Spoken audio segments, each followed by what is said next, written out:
मूसा मिस्र के राजा के महल में पला बढ़ा। उसने मिस्र की भाषा सीखी और अपने आप को शारीरिक तौर पर तैयार भी किया। पर परमेश्वर ने इन योग्यता वाले मूसे का उपयोग ना किया।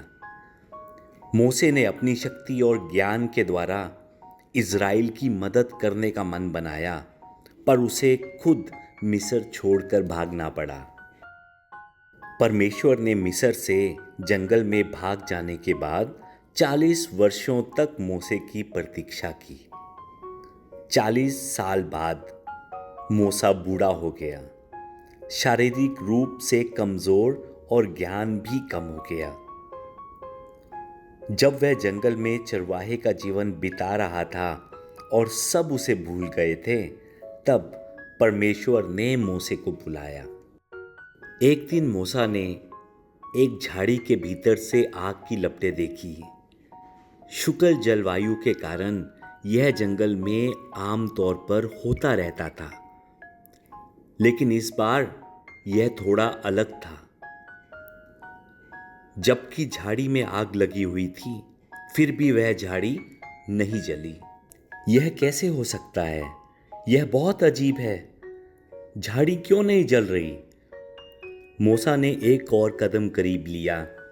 तब परमेश्वर ने उससे कहा, मूसा मूसा। और वह बोला, मैंने इज़राइलियों की पुकार को सुना है। अब मैं उन्हें मिस्रियों के हाथ से छुड़ाऊंगा और कनान देश में पहुंचा दूंगा। लेकिन मूसे ने उत्तर दिया, नहीं, क्योंकि वह बहुत बूढ़ा था और उसकी क्षमता भी नहीं थी कि वह कुछ कर सके। परमेश्वर ने अपनी अद्भुत शक्ति और अधिकार का परिचय देते हुए मूसे को मिस्र भेज दिया। मूसा मिस्र के राजा फिरौन के पास जाकर कहने लगा, इज़राइल का परमेश्वर यहोवा यो कहता है कि मेरी प्रजा को जाने दे। परंतु फिरौन ने उत्तर दिया कि परमेश्वर यहोवा कौन है? तब परमेश्वर ने मूसे के द्वारा कुछ आश्चर्यचकित कार्य दिखाए, पर मिस्र के राजा को विश्वास ना हुआ।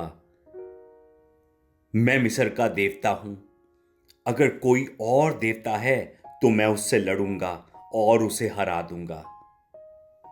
फिरौन देवता होने का ढोंग करते हुए प्रभु की अपेक्षा करता था और इज़राइलियों को अधिक से अधिक परेशान करता था। वह लड़ाई जो फिरौन चाहता था शुरू हो गई। भयानक विपत्तियों ने मिस्र की भूमि को बहुत नुकसान पहुंचाया।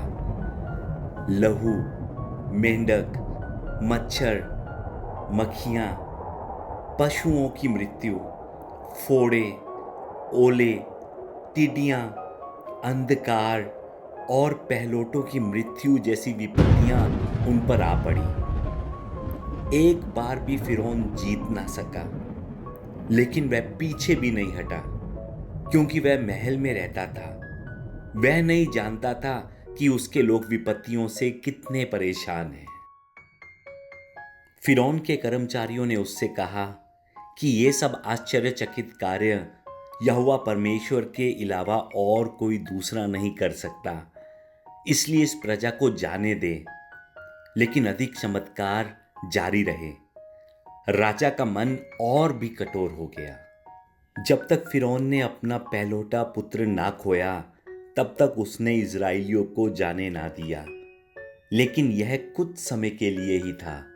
जल्द ही उसने उनका पीछा करने के लिए एक सेना खड़ी की और उसने अंत तक परमेश्वर का भय ना माना। एक चमत्कार को देखकर परमेश्वर पर विश्वास करने वाले लोग भी हैं, लेकिन मिस्र के राजा ने 10 चमत्कार देखे, पर फिर भी उसने अंत तक परमेश्वर पर विश्वास नहीं किया। ऐसे लोग 100 चमत्कारों को देखने के बाद भी विश्वास नहीं करते। वैसे तो मूसे ने परमेश्वर पर भरोसा केवल एक ही प्रमाण से किया कि झाड़ी में आग लगने पर भी वो झाड़ी नहीं जली। चमत्कार विश्वास को उत्पन्न नहीं करता, लेकिन जब यह विश्वास के आधार पर दिया गया था, जिससे परमेश्वर की शक्ति प्रकट हो सके।